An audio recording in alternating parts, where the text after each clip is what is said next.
வசனம் சொல்லுகிறதுனா, மனுஷன் படும் எல்லா பிரயாசமும் பயன்படும், எல்லா கிரியையும் அயலானுடைய போராமைக்கு ஏதுவாய் இருக்கிறதை நான் கண்டேன், இதுவும் மாயையும் மனதுக்கு சஞ்சலமாய் இருக்கிறது. பிரசங்கி 4:4 சொல்லுது.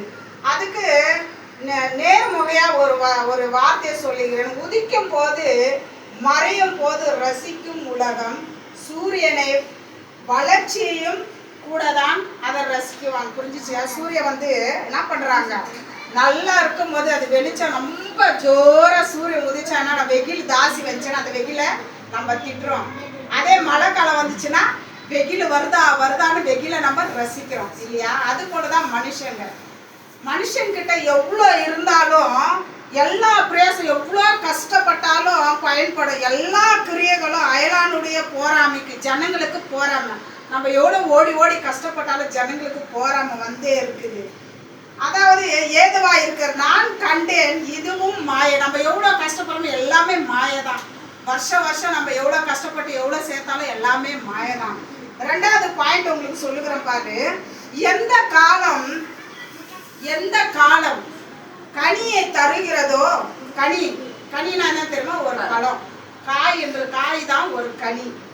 எந்த காலம் காயை கனியாக்குகிறதோ அதே காலம்தான் அந்த கனியை அழுகவும் செய்தான். ஒரு மரம் அது என்ன பண்ணுது? ஒரு மரம் வளர்ந்து பூவாயி காயாயிட்டு அது என்ன பண்ணுறது? பழமும் ஆயிட்டு. அந்த பழம் ஆயிடுச்சுன்னா நம்ம சாப்பிட்டு, இல்லைடா நாளைக்கு சாப்பிட்றேன்னு ஒரு வாழைப்பழமே வச்சுக்கோங்களாம்.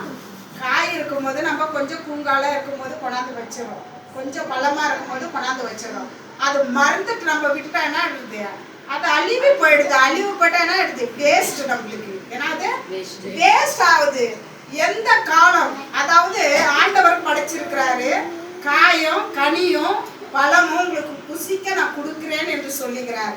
ஆனா அந்த டைம்ல நம்ம என்ன பண்ணணுமா? அந்த டைம்ல அந்த பழத்தை நம்ம சாப்பிட்டுக்கணுமா? அந்த பழம் நம்ம விடுற நாளைக்கு சாப்பிட்டுக்கலாம். அந்த பழம் என்ன ஆயிடும்? அழிவிட்டா சாப்பிடுவீங்களா? வாசனை அடிச்சுட்டு ஒரு மாதிரி புழு பூச்சிட்டு அதை சாப்பிட்றீங்களா? அதை எடுத்து என்ன பண்றீங்க? வெளியே தான் போடணும். அதுக்குதான் அந்தந்த டைம்ல கர்த்தர் எந்தெந்த ஊழியத்தை எந்தெந்த தாளத்தை உங்களுக்கு கொடுத்து இருக்கிறாரோ அதை அந்தந்த டைம்ல நம்ம என்ன பண்ணுமா? பிரயோஜனப்படுத்தி கொள்ளணுமா? எந்த காலம் காயை கனியாக்குகிறதோ அதே காலம்தான் அந்த கனியை அழுகவும் செய்கிறது. அல்லேலூயா. நான் ஊழியத்துக்கு வர மாட்டேன், நான் ஊழியம் செய்ய மாட்டேன், நான் ஜாலியா உலக பிரகாரம் நான் வாழ்க்கை வாழுகிறேன். அந்த டைம் உங்க வயசுல இப்ப கூப்பிடுறாரா கர்த்தர்? ஒரு பாட்டு பாட கூப்பிடுறாரா? ஒரு ப்ரேயர் பண்ண கூப்பிடுறாரா? ஊழியத்துக்கு போன் என்று சொல்றாரா? ஓடி அன்போடு செய்ய காத்திருங்கள். அந்த டைமை விட்டுட்டு 60 வயசுல 80 வயசுல நீ ஊழியம் செய்யணும், உன்னால முடியுமா? கர்த்தரோட கிருபை இருந்தா முடியும். ஆனா இவ்வளவு நாள் தள்ளி போயிடுது. உங்களுக்கு எல்லாம் 14 18 வயசு அப்படி இருக்குது. இப்போ ஊழியத்துல நீங்க செய்யணும். நான் செய்யறதுல வெக்கலாம் படக்கூடாது. இது ஆண்டவரோட வேலை. ஆண்டவர் வேலை நம்மளுக்கு. உங்களை கூப்பிட்டு நீங்க காயா இருக்கிறீங்க. இன்னும் 2-3 மாசம் 1 வருஷம் கூட ஆகட்டும், ஒரு பழமாயிடுங்க. அந்த பழத்துல நீங்க என்ன பண்ணுமா? பிரகாசமா இருக்கணும். அநேகருக்கு நீங்க என்ன பண்ணுமா?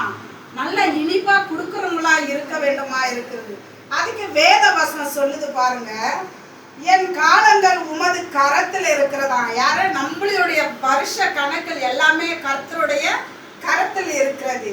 என் சத்துருவல் கைக்கு எண்ணெய் தப்பியும். நம்ம எவ்வளவு கஷ்டங்கள் பட்டாலும் இன்னைக்கு நம்ம எந்திரிக்கிறதும் திரும்ப நம்ம ஒரு